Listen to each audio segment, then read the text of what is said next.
So,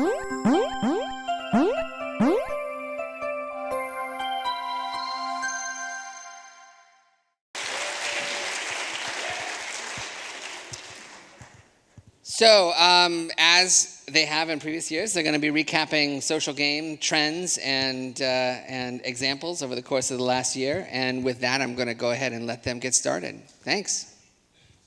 All right. Thanks, David. So, welcome to the year in social games. Yes, another year has passed us by. This is the third year for which Dave and I have been doing the year in social games, which of course is 21 years in dog years or 10 million years in social gaming years.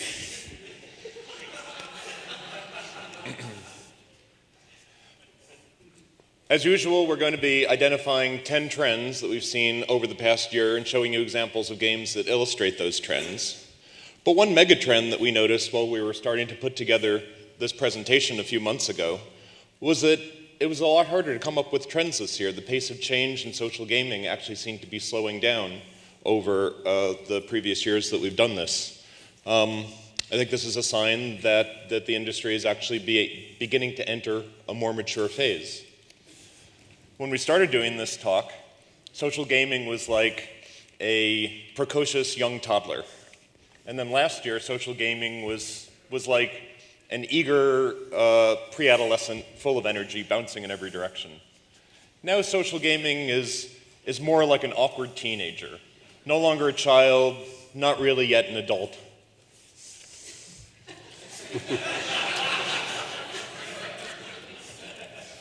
So Dave?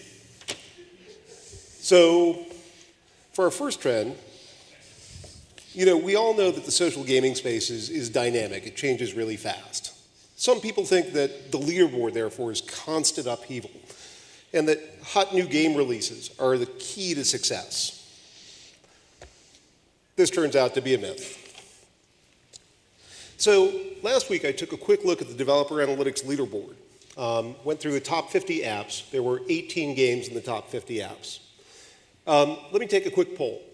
I'd like to see how many of these games people think were released in the last 12 months out of the 18 top games. How many think that 18 games were released in the last year? Hands? 15? Keep those hands up. 12? 9? 6? 3? And 0. So the correct answer turns out to be 6. Prizes for those people. David? So, there you go. See, we come with prizes. So that means that fully 2/3 of the games in the top 50 Facebook apps are more than a year old. Hell, Zynga Poker was a launch title for the Facebook application platform. 4 years old. Just for a quick comparison, I took a quick look at the top 10 selling console games for a recent month. Would anyone care to guess how many of those games are more than a year old? Wait, I'll give you a hint. Now, we wondered, what is this about? Why is this? So an astute observer might note that a lot of these long-lasting games actually come from Zynga. So perhaps Zynga is just really, really good at making long-lasting games, either by dint of their network distribution power, superior skill in game craft. Maybe they can just make anything stick. But over that same time period, a number of games like Fishville, Petville, and Roller Coaster Kingdom came from Zynga, amassed significant audiences, and then lost them down to very, very small audiences. And some other companies like PopCap, Wooga, and Playfish have enjoyed success keeping their games around over the long term. So that theory's out. But personally, I think what's at work here is a very, very pure demonstration of how the economics of games as a service operate. These long-lived games have adapted continuously. They have large, committed live maintenance teams that add great new features, usually on a weekly basis, make the games richer and fuller, and serve their audiences better and better. Why, you could almost say that these games are evolving. And I'd like to point out that Steve and I are both highly evolved life forms, in case anyone is wondering. So, as we've seen, given that many games have dropped out of the top ranks, not every game can be a game as a service offering legitimately. So what distinguishes those that are? What's the price of entry? First, you need a fun, solid core game. If your game isn't fun, it's incredibly difficult to retain users. We're no longer in the era of Facebook gaming, where marginal games can survive on rapid growth by churning through free customers in endless waves. You must be able to keep your users around. At minimum, a small base of deeply engaged fanatics to have a game that will have enough revenue to justify ongoing deliveries. And second, you need a heavy company-level commitment to live operations. If you spend all your resources chasing the shiny new thing, your existing games won't grow, won't evolve, will become static, and your users will age out. In the early days of the platform, it was pretty easy just to put a game out, add some spammy viral hooks, and watch as it shot to 1 million DAU. So you may have heard that Facebook has so clamped down on all the viral channels that virality on Facebook is dead. DOA, sayonara, baby. If so, you would have heard wrong. The 3 primary viral channels remain the same, although their use has somewhat changed. The request channel, also sometimes called the games channel these days, has moved down from the upper right corner to a somewhat more buried position in the middle of the right side of the screen. It's still used for player-to-player requests, such as be my neighbor, here's a gift, please send me a resource. The notifications channel has mostly gotten deprecated for games, but it's still used essentially to alert you to the arrival of new things in the request channel. And the newsfeed channel remains a very visible, although also highly ephemeral channel, and it's used by players to boast about achievements, to offer bonuses, to ask for help. However, in most cases now, this channel is only seen by players who have installed the app, so it's primarily a channel for re-engagement and not for the acquisition of users. So, things have definitely changed. You can't expect to acquire all your users through virality, but it's still a very important part of the mix. How much a part of the mix? Varies from game to game, from company to company, but it's probably a few tens of percent. And that's a few tens of a percent of users that essentially come to you practically cost-free. Plus, Facebook is actually beginning to show the first signs in a long time of actually easing up on the viral channels. For example, discovery posts like this one that tells you new games that your friends have started playing. And also, Facebook has been doing some very tentative tests lately where for those friends of yours that are sort of highest in your social graph, it's actually showing you now some game activity news feeds, even for apps that you haven't installed. So don't count virality out by any means. And if you still don't believe that virality is alive and well, look no further than the example of Cityville. There's no one who A/B tests these viral hooks better than Zynga. And so you know that if there's any kind of a use of the viral channel in a Zynga game, that it's definitely a net win. So let's take a look at the prompts to take a viral action that I saw during my first session of Cityville.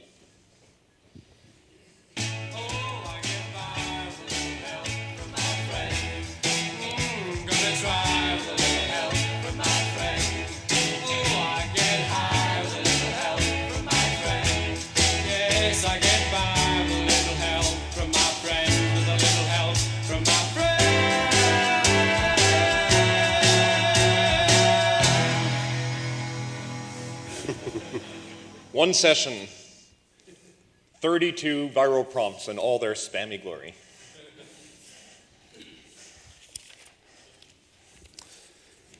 So in last year's presentation, we came here and told you that everything had to be a farm. Oops. And it was the year of the farm. But what did that mean? It meant that there were a certain set of common mechanics that popped up in a wide variety of games originated by Farmtown. Users planted crops to drive their economy. They needed to come back and harvest them in a certain time window. Otherwise, the crops would spoil, and they could get help on spoiling them from their friends. They had a farm as an isometric decorative space that they could use to sort of dress up and express themselves. And they had neighbors, friends who were also playing the game that they could visit for fun and profit. Suddenly, it seemed like every game on the platform was using not only these mechanics, but the exact numbers and formulas out of Farmville, Farmtown to suit any theme. Everything was suddenly a farm. But should everything really be a farm? I like my Loco Moco as much as the next fellow, but should it really take 20 hours to prepare? Will my tires really spoil if I don't come back to the factory in time? And as much as I like visiting my friends and neighbors, I rarely jump from fish tank to do so. The farm mechanics were everywhere, appropriate or not, game fiction breaking or not. Then, suddenly something happened. Ta-da! Last summer, Zynga launched Frontierville to great acclaim. A lot of people called it the first real game on the platform. It was much more substantial and much more engaging. Suddenly, everything seemingly had to be a frontier. The mechanics in Frontierville included Farmville as a single mechanic and a larger set of mechanics, and added some great stuff to the mix. Things like energy that players had to use to interact with the world, adding an additional timed re-engagement element and a very light strategic management element. Meals that players could eat to recharge their energy. Doobers, little reward icons that pop out of everything in the world to give you your experience points and money. Debris, weeds that popped up that needed to be cleared all the time for the players to maintain their land. Collections that gave you a long-term reason for interacting with everything in the environment repeatedly and adding a new slot machine feel to every interaction. Critters that would pop up when the user would take certain actions that the user then had to deal with in order to move forward, and all kinds of other mechanics in this lovely rich mix. And it turns out that by applying those mechanics, you can actually create a wide variety of experiences. Everything ranging from a prehistoric town, to an army base, to a suburban zombie apocalypse, to a large city builder, which, by the way, Playdom had previously implemented essentially as a farming sim, using the Farmville mechanics, onto even a country fair for giant helium-headed plush toy things. So, just like last year, Steve and I kind of went trolling around to find awful applications of these mechanics in godforsaken places where they really didn't belong. And honestly, we really struggled. The worst offender that we could find was the appearance of this Doober in the hidden object game Mystery Manor, which, by the way, doesn't use the other Frontierville mechanics. But just reflect for a moment. If you're looking for little objects in the background of a game, how bad is it to have a set of giant coins flopping onto the screen? So, before I jump to that next slide, which I already jumped to, let me say I think kudos to the development community this year for being a lot smarter about using these mechanics in ways that make sense and create a much more holistic game experience.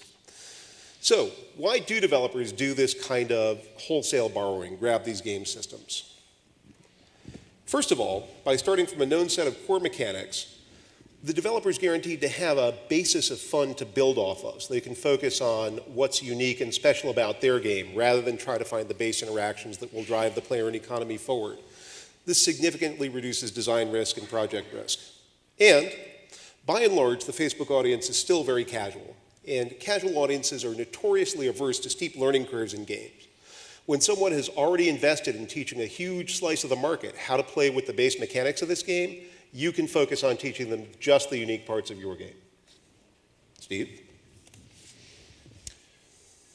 In every area of gaming, as success breeds a crowded market, developers and publishers use various means to differentiate their products. And without fail, one of the most common ways is an escalating race of higher budgets and higher quality production values.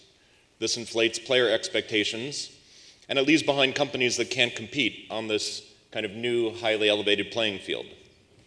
And social games are following the same well-trodden path. Compare these two entries from the crime game genre, which has been a staple of social gaming from its earliest days.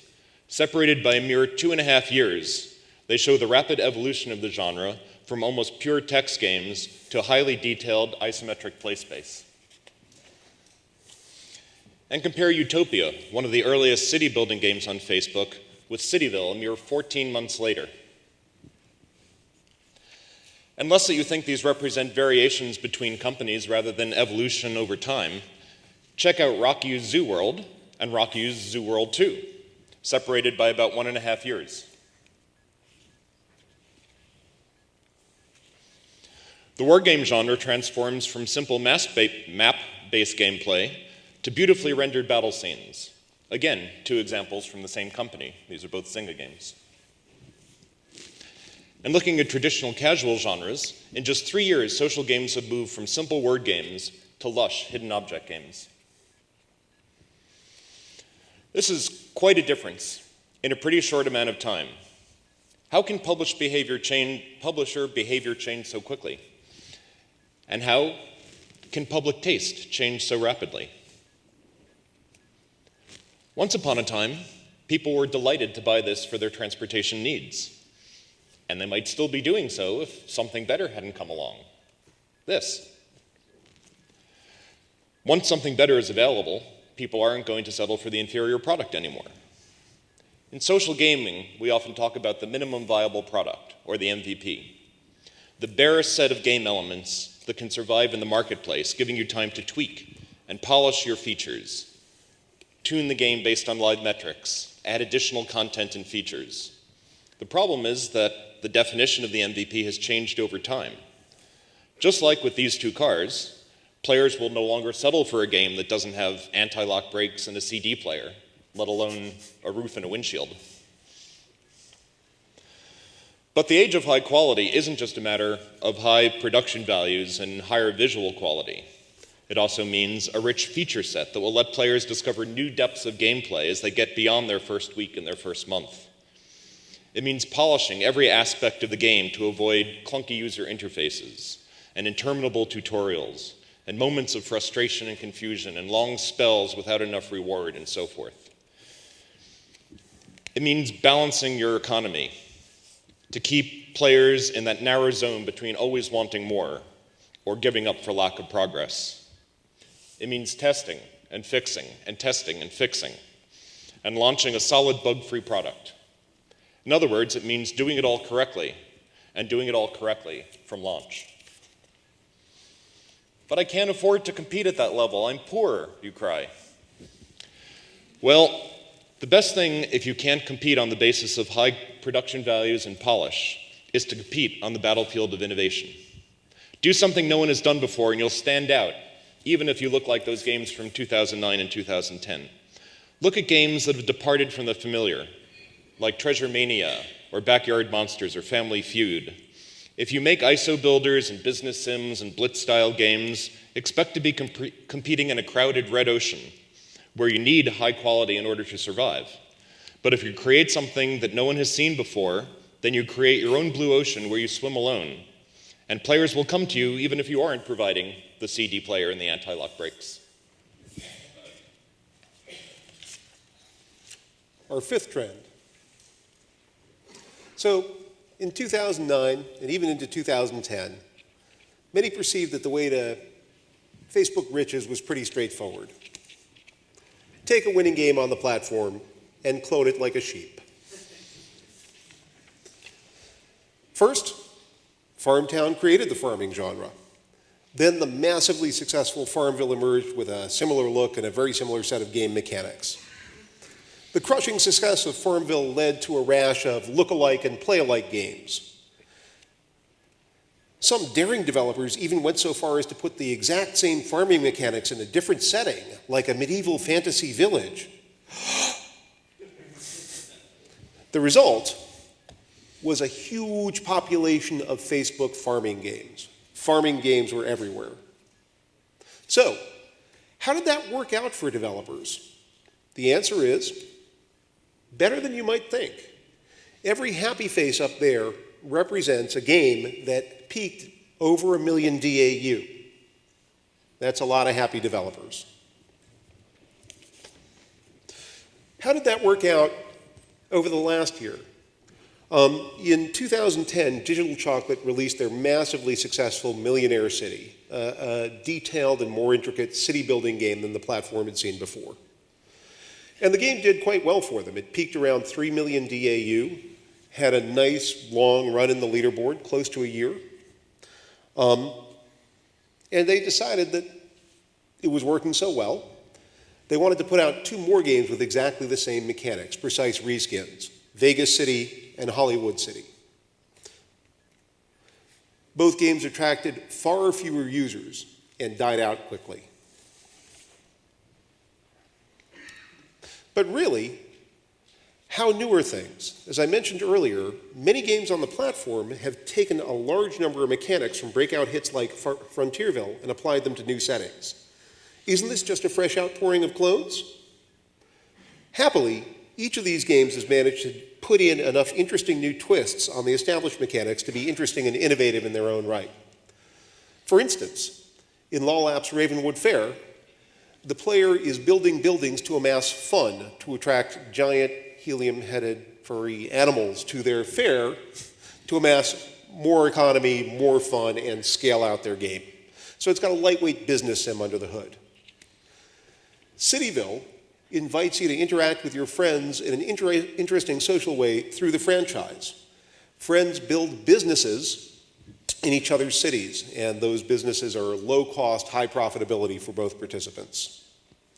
In Digital Chocolate's Army Attack, you use these mechanics to build up an army of units that you use to go smash the enemy and blow things up. And in Digital Chocolate's Zombie Lane, zombies spawn constantly and without player intervention, forcing the player into a constant stream of zombie battles and really giving a strong feeling of a zombie apocalypse. So, what does all this mean? On the whole, I actually think this is really healthy for the ecosystem. The glut of nearly identical games on Facebook left many developers and many players with a bad taste in their mouth, that the offering was repetitive, bland, and indistinct.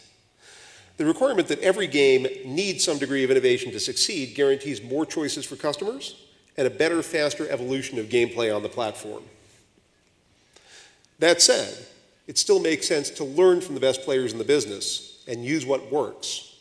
But to move forward, you need to make some bold, creative bets in your game.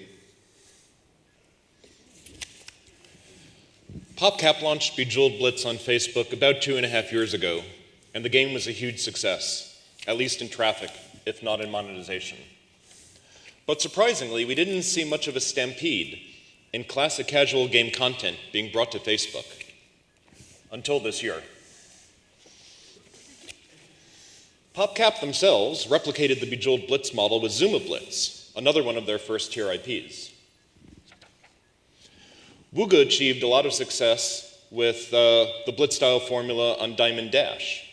This was a new IP. It wasn't brought over from an existing casual game brand, but it was a familiar casual game mechanic, the same match 3 variant that was seen in games like Pop It or Collapse. The Tetris company added a new wrinkle to Tetris when they brought it to social gaming with Tetris Battle, featuring head-to-head competition, which interestingly is not generally a style that one associates with a casual audience. And the biggest casual genre came to social gaming in a big way with 3 major hidden object game releases. Gardens of Time was a huge success. Mystery Manor, more of a middling success. And Catch a Killer, based on the James Patterson Alex Cross novels, was actually a pretty dismal failure. After hidden object games, the second biggest genre in the casual downloadable space is the time management genre, and the number 1 IP in that genre is Diner Dash. PlayFirst brought Diner Dash to Facebook with sort of lukewarm results. So, why is this happening, and why is it working so well in so many cases? One reason is that the demographics for casual gaming is the same as the largest game-playing demographic on Facebook, the 25 to 45-year-old women. Also, the familiarity with these game mechanics makes the onboarding process easier, and easy onboarding is particularly important for a very casual demographic.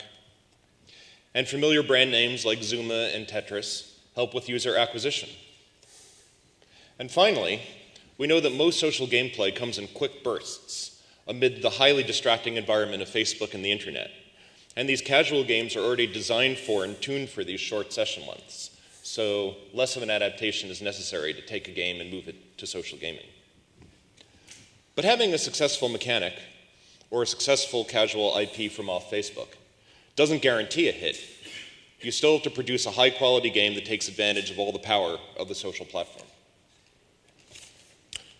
By the way, I don't know if everybody knows it, but this was one of the rejected names for the conference when they were changing it from casuality.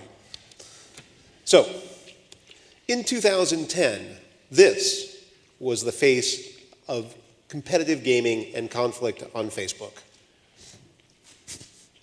The friend leaderboard gave players an opportunity to see which of their friends was progressing fastest, and even gave them a UI for visiting or gifting to their friends. But it gave players no way to slow down their rivals, let alone attack them. And this is fitting for a world in which every game seemed to be about building up a farm or a cafe or a city or something else equally innocuous. Truly, it was a time of peace and love on Facebook. That said, there were a few folks out at the edge doing some experimentation and letting players punch each other in the nose.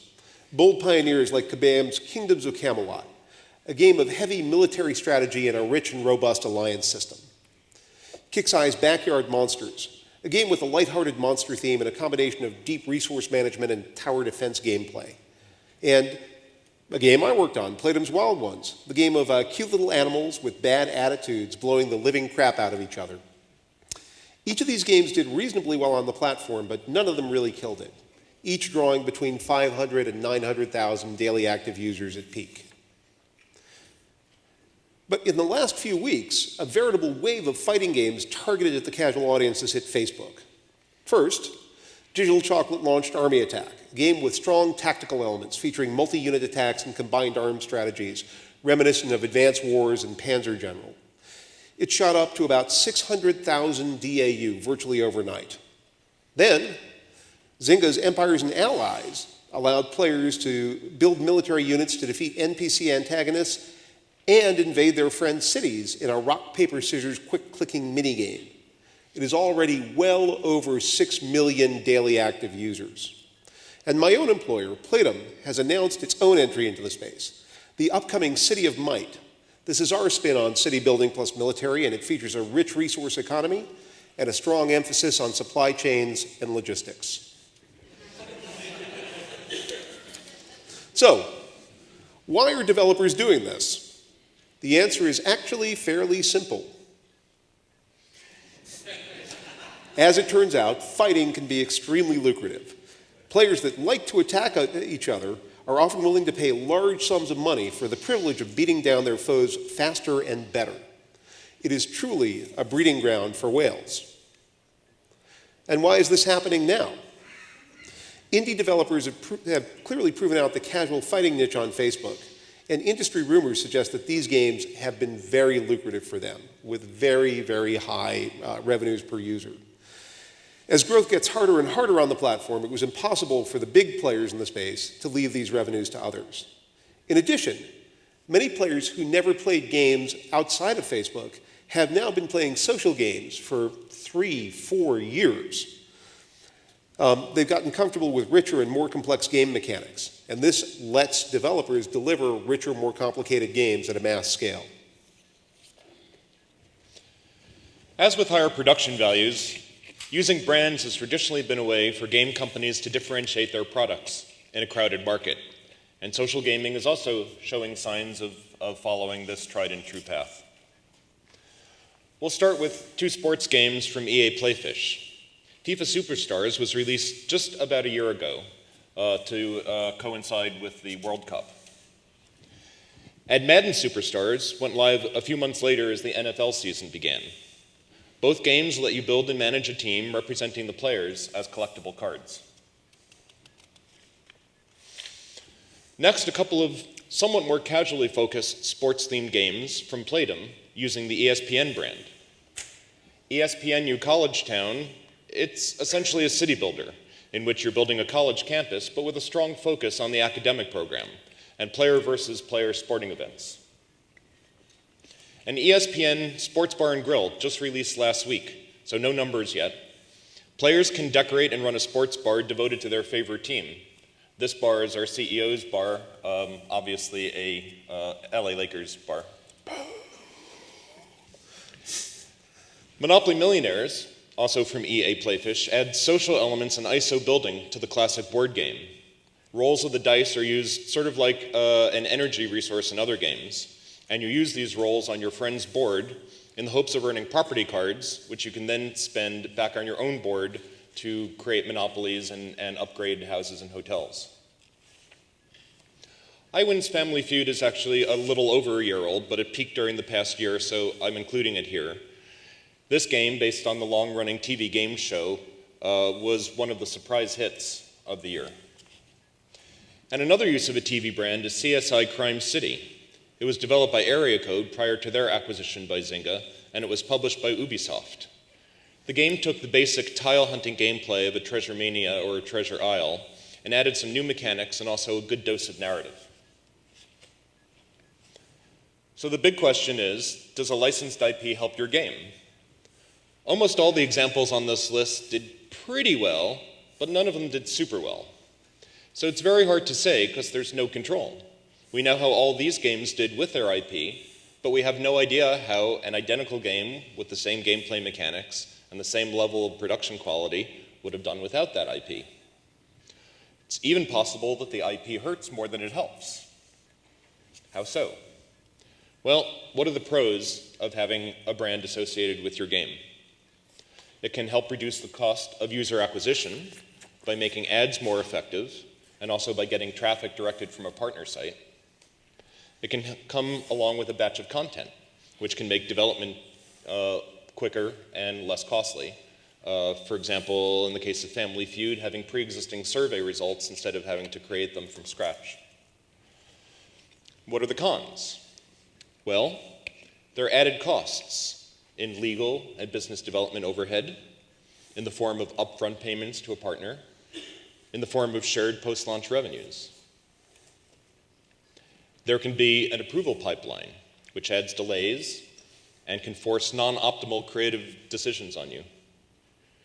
And an IP often adds various types of pressure to the project, such as time pressure to coincide with a date to meet the needs of the brand, such as the release date of a movie. Of all these titles, the one that I had the closest personal experience with was ESPNU, and both the pros and cons were on display here. The main con was the pressure to conform to the college football season and also to the ESPN advertising calendar, which forced us to release the game when it wasn't really ready. The economy balance was still pretty rough. The display code hadn't been optimized yet, so the game ran really slowly on non-high-end systems. And the tutorial for the somewhat complex PvP mechanic in the game was really very unpolished. These problems hurt both the DAU and the monetization. On the other hand, the license really helped with user acquisition, and we got a lot of traffic from ESPN.com, and not just a high quantity of traffic, but also a surprisingly high quality of traffic as well. So basically, my advice is that it's really a case-by-case basis. You just have to kind of look at the IP, look at the game, look at the audience you're going after, and make a case-by-case basis on whether you think that the IP is going to help or hurt.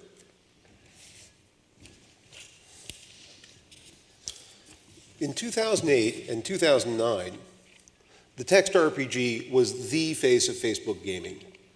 Zynga's Mafia Wars was the clear category leader, but its success inspired a wide variety of games with similar mechanics and wildly varying themes, like college life, vampires, high fantasy, or even other crime games.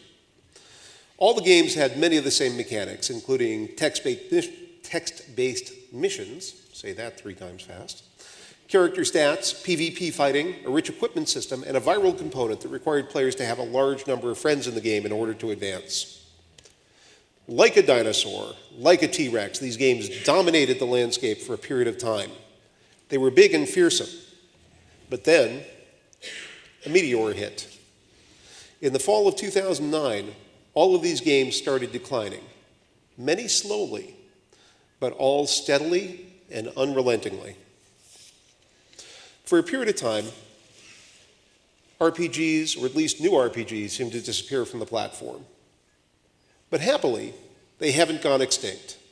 Instead, over the last year, they started to evolve into an interesting variety of life forms, each with unique properties and different levels of success. By the way, the drawings are not scaled to the success of the various categories, but the animals themselves are. So that's a little hint of what's coming next. So, the most successful category has been what I call the isometric mission RPGs. Games like Funzio's Crime City and CrowdStar's It Girl took the text-based mission component of RPGs and replaced them with rich, explorable isometric play spaces. In Crime City, in order to rob someone, you're not pressing a button that says, rob the tailor, you're clicking on the tailor and watching your character do it. It gives a strong, visceral feeling of committing crime in a Grand Theft Auto sort of way. In It Girl, it's legitimately fun to poke around the racks in the store trying to find exactly the right pair of shorts to up your casual look score for the next party. It brings a feeling that's really very much like shopping. Both of these games were quite successful, peaking at over 1 million DAU. Another new spin on the RPG over the last year has been the collectible monster category, borrowing mechanics from console games like Pokemon and Monster Rancher. In these games, players roam through the world trapping and collecting monsters, which they then use to fight in strategic turn-based battles so that they can amass more monsters and eventually catch them all. Gaia's Monster Galaxy has been the clear leader with 750,000 DAU. A couple of smaller players have emerged as well, and they have shown not huge, but some levels of traction. Finally, several companies, including Playdom, have experimented with really trying to bring the full-on dungeon crawling RPG experience to Facebook. Players encounter and battle a series of wandering monsters to get through a linear series of dungeon worlds. Playdom's Deep Realm has been the most successful with about 75,000 DAU, but that's still not very much success. In fact, you could even say these games have gone into the Treasure Abyss, a dungeon crawler from Namco Bandai that peaked at 3,000 DAU. So, what does this imply for the future of RPGs on the platform? Clearly, they're still relevant, and I see them continuing to diversify.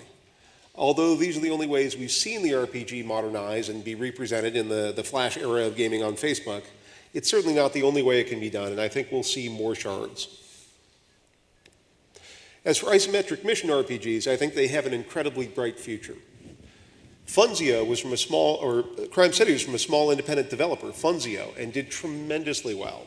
It Girl was absolutely huge for CrowdStar. It's shocking to me that more developers haven't followed suit, and I am absolutely baffled that no one has done one with a vampire theme. Utterly puzzled. I do believe that at some point we will see a hugely successful monster collection game on the platform. Players like Nintendo have proven that games like Pokemon are fun, addictive, broad, and accessible, and I think a really superior application will do fabulously on Facebook. As to the dungeon crawler, I really don't know. Several players, including large players like Playdom and Zynga in an earlier iteration, have really taken a run at this. No one has been able to get any real measurable traction with it. That said, none of these games has felt like the best possible execution against the concept for the platform, so it's hard to dismiss the category out of hand. Finally, we come to our last bit of myth-busting for the day. The myth that you can just crank out a quick social game and then retire to Tahiti. Damn.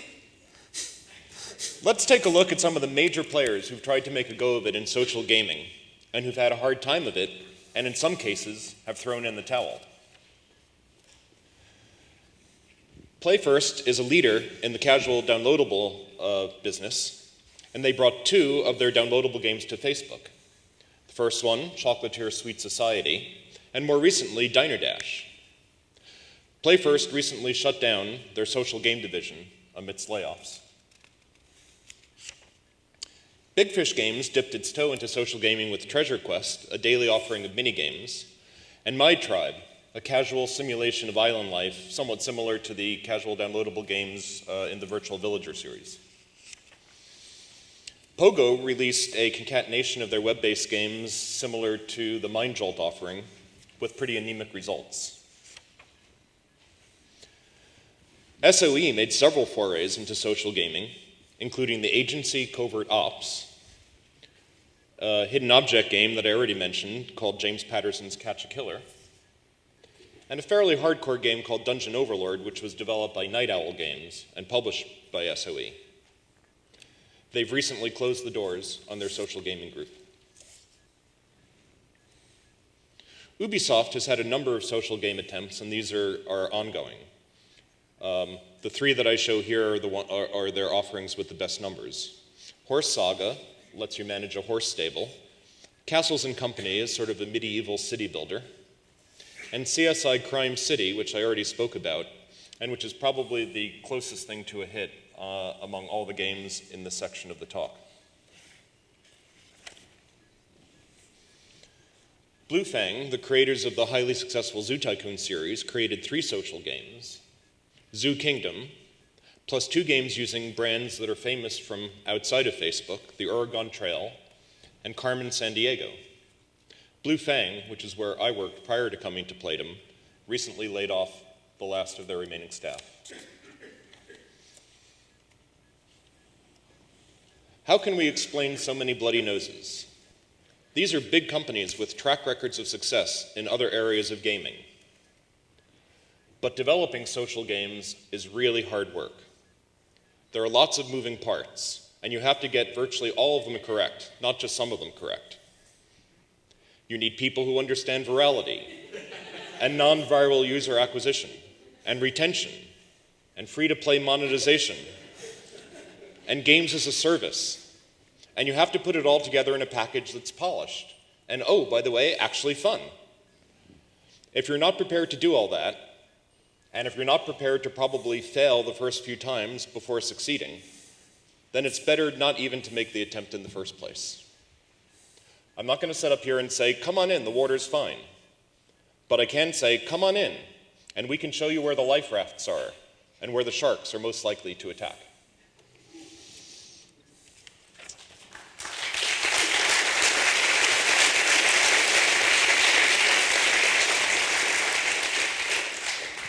And by the way, we have an appendix here which lists the numbers on most of the games that we talked about today. Obviously, probably not readable here, but for those of you who download the presentation off the Casual Connect website, it'll be available there. So we have time for some questions. We have time for some questions. So, Steve, how are you today? I'm a little hungover, Dave. How are you? I'm a little overhung.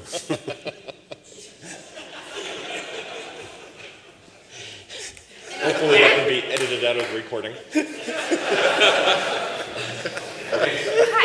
Hi. When people talk about social games, I feel like they're actually speaking in code for Facebook, and social is a much larger concept than just Facebook. And given all of your great examples of sort of either you're a big fish and you can transition users very easily, or you try with a lot of money behind you and fail, as an indie developer, where do you see social going? Like, if you don't have millions of dollars in marketing, but you still want to make this kind of game, do you feel Facebook is still viable, or do you think that there's other options? And if so, what are those? So, to repeat the question. So we are. Let me try and recap the question. So the question is essentially, when people talk about social games, they tend to talk about Facebook, and competing on Facebook is very expensive. There's a lot of people out there spending a lot of money to make games and attract users. is Facebook a viable indie channel or a viable channel for independent social game developers, or are there other viable channels that are worth exploring? Is that a fair? To some extent, it sort of comes to your definition of what you consider an indie developer. A good success from this past year, for example, is Backyard Monsters. Do you consider Casual Collective an indie developer? Well, Casual Collective does have some VC funding, right, and had a strong track record, or had a strong kind of revenue stream coming in from earlier Flash gaming efforts. I do think that there's some good things. So in terms of social gaming, a variety of other platforms are really pursuing initiatives in this area. Tagged is launching a social gaming studio.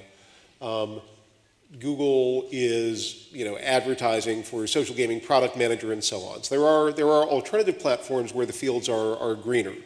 So that presents one kind of opportunity. Another promising thing that we've seen over the last couple of years is the Facebook gaming audience looks a lot less monolithic. There are a lot of niches to serve. And frankly, for a Zynga or a Playdom to be excited about a game, it needs to make hundreds of thousands or millions of dollars per month. This just isn't the case for an indie developer, right? An indie developer can be happy serving a much smaller niche, and I still think that's viable on Facebook. And lastly, I would say I think some of the big players now are becoming more open to and excited about partnering with indie developers, either in second-party development relationships or in distribution relationships. And I think we're going to see more and more of that as a way of people getting their stuff out there. So I don't think it's something you have to flee from, but you have to pick your battles. I probably wouldn't release an Empires and Allies clone from an indie, right? Yeah, as I said, really, when you can't compete in terms of development budgets, you can compete in terms of innovation. Big companies, as big companies tend to do in all areas of gaming, are the most innovation averse. And so that's, really what I look to for small companies to do is to invent the genres and the mechanics that really move the market forward in the biggest leaps and bounds.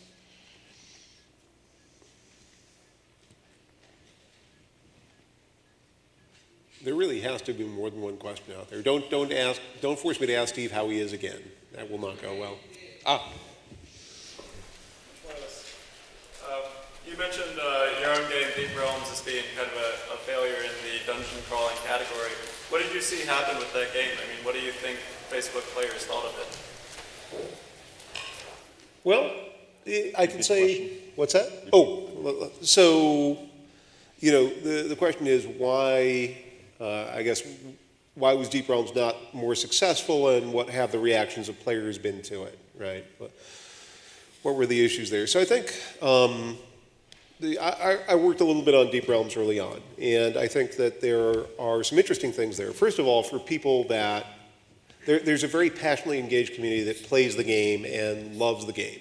They're great, they're hardcore, they love to fight with each other, they love to explore the dungeons, and it's great to have that engaged community, and that gives us a base that we can potentially work with and build on, which is great. I feel like the game is pretty complicated for a Facebook game and perhaps not quite bite-sized enough in terms of how it breaks that down for new players. So I think there's some good funneling improvements to do. And there are some design elements where I think there was a sort of attempt to split the goalpost between casual and hardcore, where the game might have done a little bit better by kind of going all the way to the left or all the way to the right. I don't know if you have any thoughts on that. Yeah, I didn't work on the game at all, so my comments are pretty much entirely as a player. But I found kind of an odd mismatch between pretty hardcore mechanics and a very casual look and feel. I found the dungeon crawling part of it really to be just too linear. I felt like I had no agency. And the battles, really just felt kind of overlong and tedious. Tony. I've heard a few talks where people talk about this year about the rise of the mid-core. Do you have any thoughts on that? Rise of the Mid-core. Mid-core meaning something between hardcore and casual? Rise of the mid-core. I would say things like Army Attack and Empires and Allies would be examples of that. So yeah, this is not too surprising. I think we saw the same thing in the early days, like say 10 years ago, the early days of just the appearance of the casual game market at all, there was the hardcore stuff here, casual stuff over here, and really this giant gulf in between with nothing there. But then, that began to fill in with things like virtual villagers, Puzzle from Quest one end, and then, from the other end, things like, say, The Sims, that were still kind of hardcore-ish, but starting to, appeal to a more casual audience. And so that area in between the two extremes began to fill in. And we're seeing the same thing in social gaming, but it's happening faster, because everything in social gaming happens faster. So, like I said, one of the great things about Facebook now as opposed to Facebook 2 years ago is there are so many niches to be served. There's so many different market segments out there that you can address. And they're all pretty meaningful, right? The Facebook population is immense. So, there's clearly room there, and it's nice to see that piece of the market emerging. Yeah? So to this point about the niche markets, I was wondering in particular about the collectible monsters category that you referenced in the presentation. Is there any data around perhaps what sort of audience was attracted to that game? I was startled in a session earlier in the conference to hear that 12% of or the children were finding their game entertainment 12% of the time through Facebook. And I was wondering, given that collectible monster gameplay, if that perhaps could be appealing to a younger audience. And maybe when you're looking at numbers like 25,000, passionate users of a game, they're actually younger kids.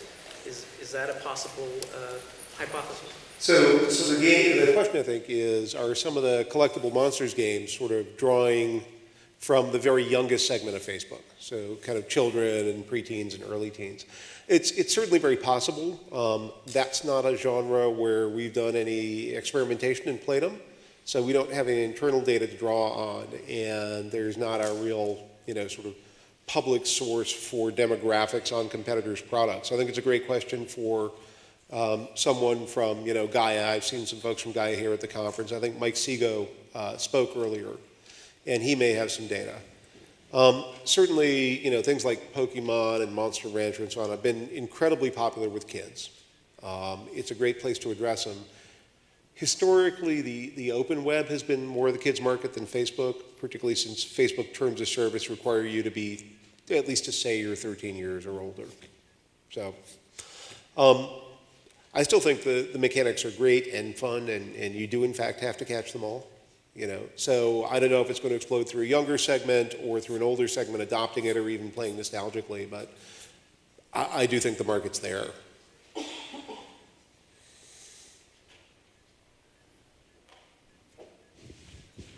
do you think about state of social games in the mobile space? The question is state of social games in the mobile space. Dave, you're much more mobile tuned than I am. Yeah, I'm actually quite interested in the emergence of the social mobile space. As a space, it's very, very early. A lot of the stuff that's in what we would call social mobile looks, sort of very derivative of the state of Facebook gaming a year ago, right? The kind of what skin can we put on this farm kind of gameplay that's out there. There are a few innovators like Nimblebit poking around the edges and doing some really interesting stuff like Tiny Tower and Pocket Frogs. The interesting thing about the mobile space from my perspective is it moves even faster than the Facebook space. So I think we're going to see those games evolve and diversify and get really interesting really fast. Although they move slower in terms of live service updates because of the turnaround time. This is absolutely true. One of the great things about working on Facebook is you can iterate your game multiple times in a day and see live data and sort of understand what users are doing and react to it right away. Working at least on iPhone, you have about a 2-week cycle for Apple to approve an update. One interesting bit, at least in terms of money on the mobile gaming side, Flurry released some interesting numbers recently that as of January, 40% of App Store revenues were in-app purchase, so were microtransactions generally. A little of that is demoware, but mostly microtransactions. As of June, that's now shifted to 65% of App Store revenue coming from in-app purchase.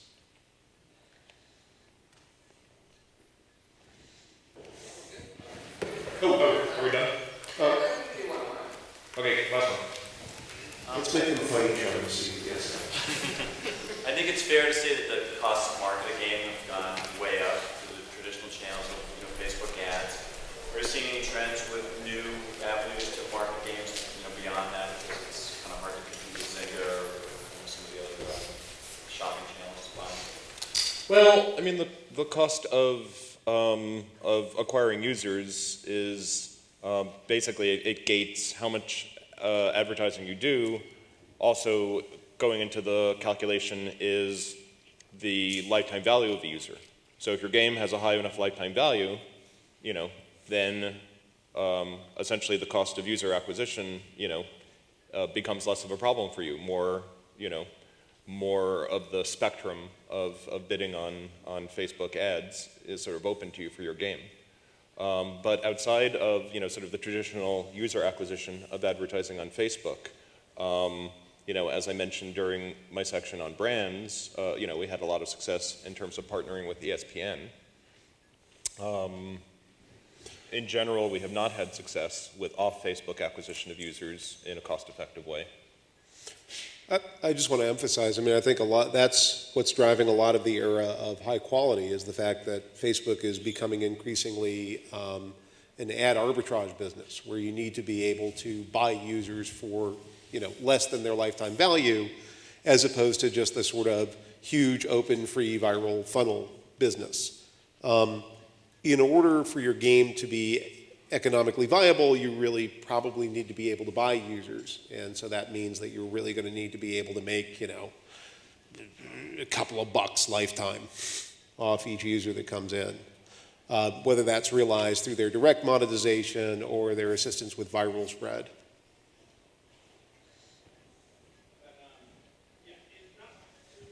Okay, thank you. All right, thanks.